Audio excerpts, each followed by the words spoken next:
that you get to interact with, and it's a show. I knew that I was kind of like at a disadvantage. You know, being in a side project is death. It almost always is.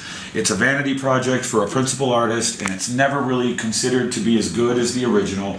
It's just considered, it's already put into a place. It's in a category that's less. And you're never going to be as important as the star.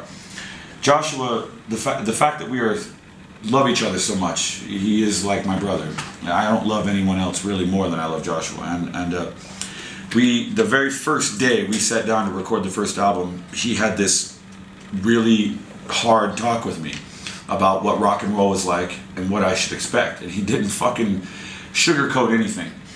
So I knew that I had a mission, and that was, just because they came in with Joshua Homme, they're gonna forget about that redheaded motherfucker, and they're gonna think only about this redheaded motherfucker right here. My dad used to say there's two types of rock bands. There's a rock band that comes out on the stage and jacks off, and there's a rock band that comes out and fucks everybody in the room. And I've tried to be in the second rock band, and I think hopefully I've been good enough that people want to come back for a little more of the action. Like you know what I mean? People actually get pregnant. They actually become impregnated just by the music alone. Yeah. And that's why we've been able to stay busy. Yeah, a lot of it is novelty, because, you know, I don't think there's anything wrong with this, but I think show business, let's just call the rock and roll that we're going to talk show business, it has different facets, it has different contexts, you know.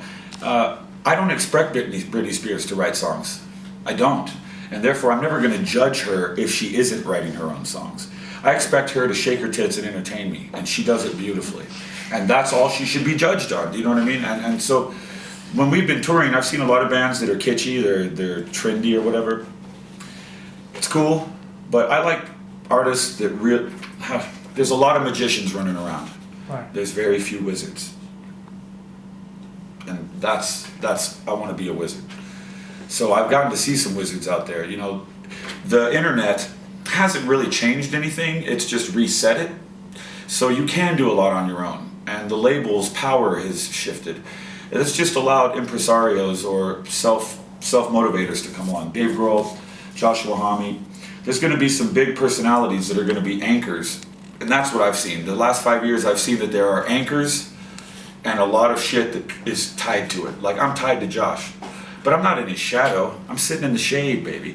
It's a lot fucking different, you know. And riding on coattails is a lot more comfortable than walking. All right. These coattails are really comfortable. Let me just get seated and go ahead, Josh, get moving. You know, it's like, fuck yeah, I'll take it. You want to hear some fucked up rock and roll shit? Let me tell you what the rock and roll business is like and what you can experience. I signed to a management company called Dangerbird, and I have no fucking problem saying this shit out loud, by the way. My manager, he had a label, Dangerbird. They put out a lot of rad stuff. Silver Sun Pickups. Pickups, precisely. With the one with the logo with the paper bird. Same manager, same label. Okay, so I show up to the label one day, to the office, and Josh was there, and Brian from the band, and Joey are there. And I'm like, what the fuck is going on? And it's an intervention. Fucking shit. So I'm already pissed. But that's a tar baby. An intervention in Hollywood is a very tedious thing. Even if you're not needing it, if you deny it, it gives people rights to treat you a certain way. So within 15 minutes of the intervention, Josh and Joey stand up and they're like, I'm sorry, I don't want to have anything to fucking do with this. So I ended up going to Antigua, the Caribbean, for a month. Okay, here's the thing I didn't know about going to a rehab. You're institutionalized, technically, in America. So you are technically in an institution. And so when you institutionalize yourself, if you haven't named a power of attorney, then the person most likely to perform those duties can assume the role for a month. So my story is, my manager fucking pulled an intervention to send me away to Antigua so that he could sign me to his own label in the worst fucking deal in record history. And when I found out about it and was going to do something about it, the album, he didn't want anyone to hear it anymore because he doesn't want a story to talk about. So I fucking fired his ass, and now I'm with brand new management. It's great, but that's how this business works. And this dude, Jeff Costello, I'll even tell you his name. He's a guy that's all about loving people and working in the 12 steps programs. And so the reality of Hollywood, from my experience, is that people who are in AA are full of shit. And anyone who comes smiling and says they love you like a brother when they're in business is fucking lying, dude.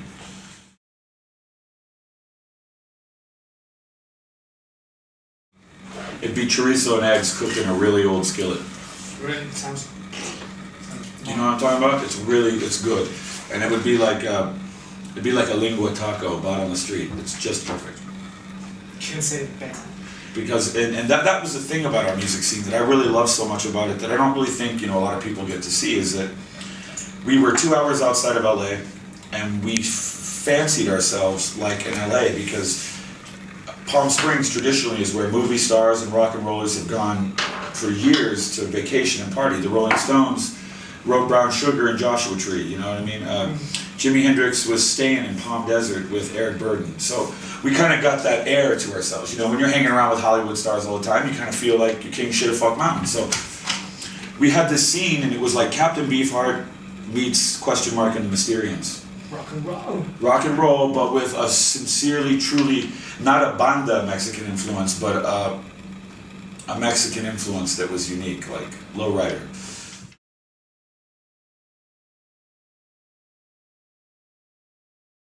That's a weird story. That's an interesting tale behind the scenes. Want to hear about it? Yeah, or should we record it? Yeah, you can record this enough because this is my opinion, of course, and anybody is free to contradict me, but I was a journalist and I pride myself on pissing my friends off because I tell the absolute truth. It bums them out. But we kind of need a little history of Caius. Caius started as Cats and Jammer. When I was in 11th grade, Joshua was in 10th grade. And they wanted to be Danzig. They wanted to be Danzig's first record. So Joshua actually asked me for some advice on how to write music because I'm a flautist.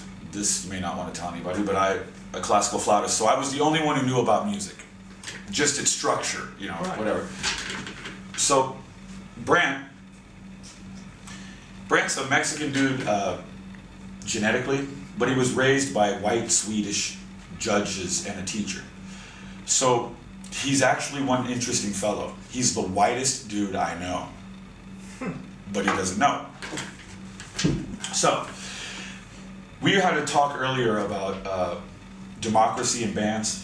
Everyone is responsible for writing, everyone. Well, in Caius, Joshua did everything.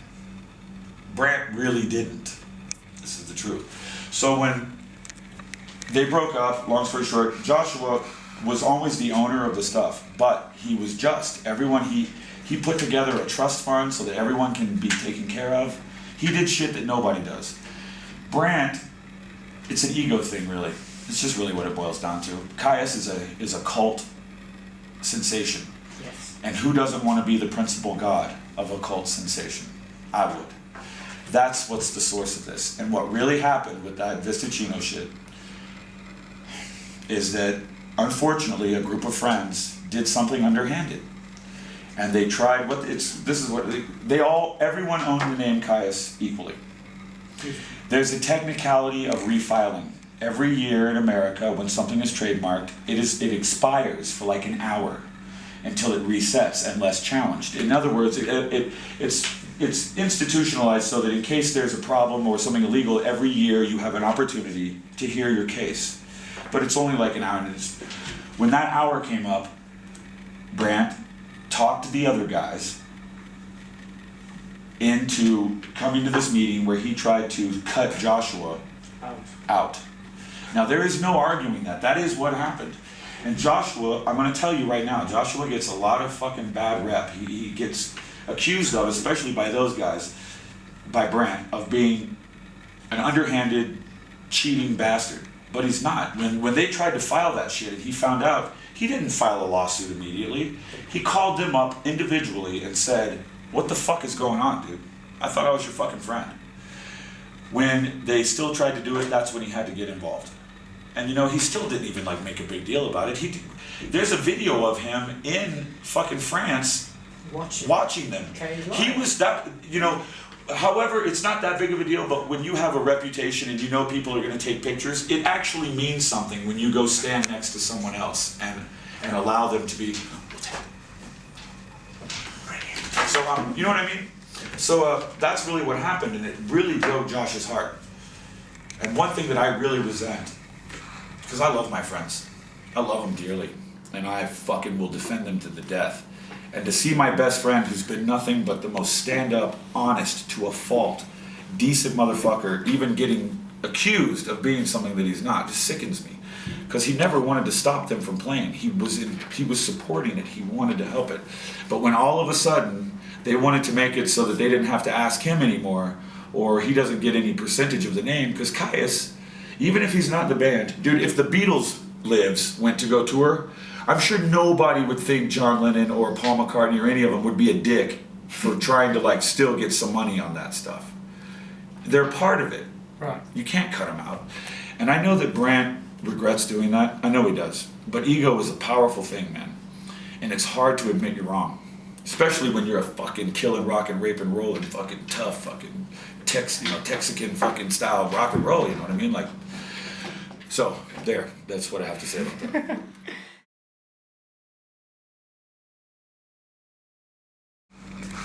The Zootons, if you remember them. They're a nice band, you know, Ballady. Great band, Ballady, but... The bass player in that place with Noel Gallagher. Yeah, but you can tell the album, it was meant to be viewed casually by accident if it happened to be on the television in the store that you were buying clothes in. I think that's where it should be. Diantvoort's a band, I don't know why I didn't buy them before. I never liked them till I hung out with them. Has that ever happened to you? The music is like, what the fuck? Then you meet the guys and you're like, I really love these guys, so now I can't talk bad about their music anymore. Diantvoort, oh my god. Really?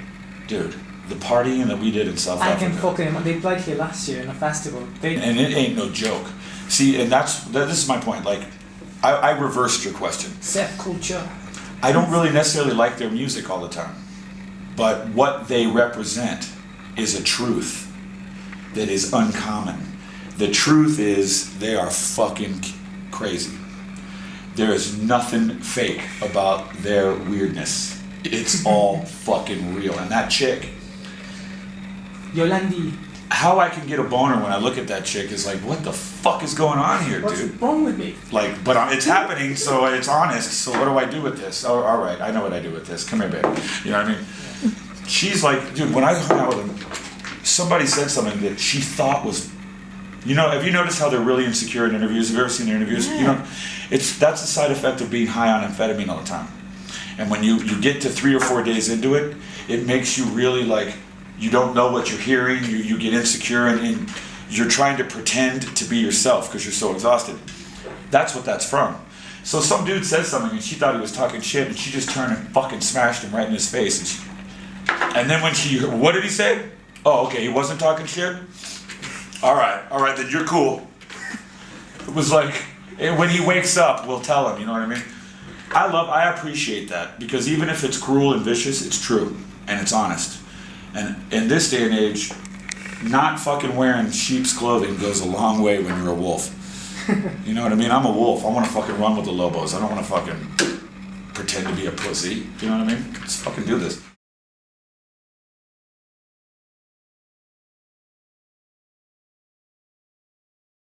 It would be the first self-aware fuzzy logic sex machine. Or it would be like Happy VD. I don't know, like the cure for VD is Happy VD. I don't know. What would the product be? Not condoms, because I don't wear one. And you want to know a hard truth? This is a hard truth, and I know it's not popular.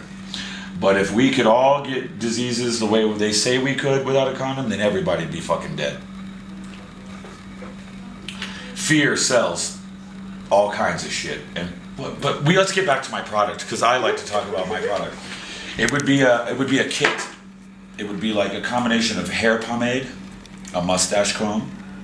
It'd be like a traveling kit for the rock and roll caballero, you know what I mean? It'd be like, that's what it would be. And it would be like, it wouldn't be the three, it wouldn't be tres caballeros, it'd be just one. And it would be called Llanta Blanca. That's what it would be called. That's my nickname. I don't know why, but all my Mexican friends they call me Llanta Blanca, which is essentially, you know, tire is slang in Southern California. Tires are black. Who else is black? Black people. So they're calling me a white black dude. I guess that means I got funk. We got soul, motherfucker. But it's a cool fucking sounding name. I don't give a shit what it means. So that's my product. Ya me blanco.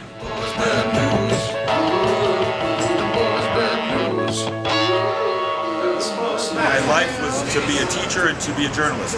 And I came home one day and my ex-wife was in bed with another woman. Whoa. Another woman? Yeah, they weren't fucking doing it because that could have been cool, you know what I mean? They had just done it and they were cuddling and they were watching Sex in the City. And that was shit that I should be doing, you know what I mean? That's like... That's so girly. It's so intimate. Extremely Yes. girly. And it broke my heart. And I weighed about 255 pounds at the time. I was a big old boy. And I remember I'd never done a drug in my life. And I felt so crushed that I called up a friend of mine who did drugs and I said, come over. Let's destroy my life together. And I lost a shitload of weight. And I wrote the first album in a week as a joke. It was like rock and roll wanted me. It was like pulling the sword from the stone. I think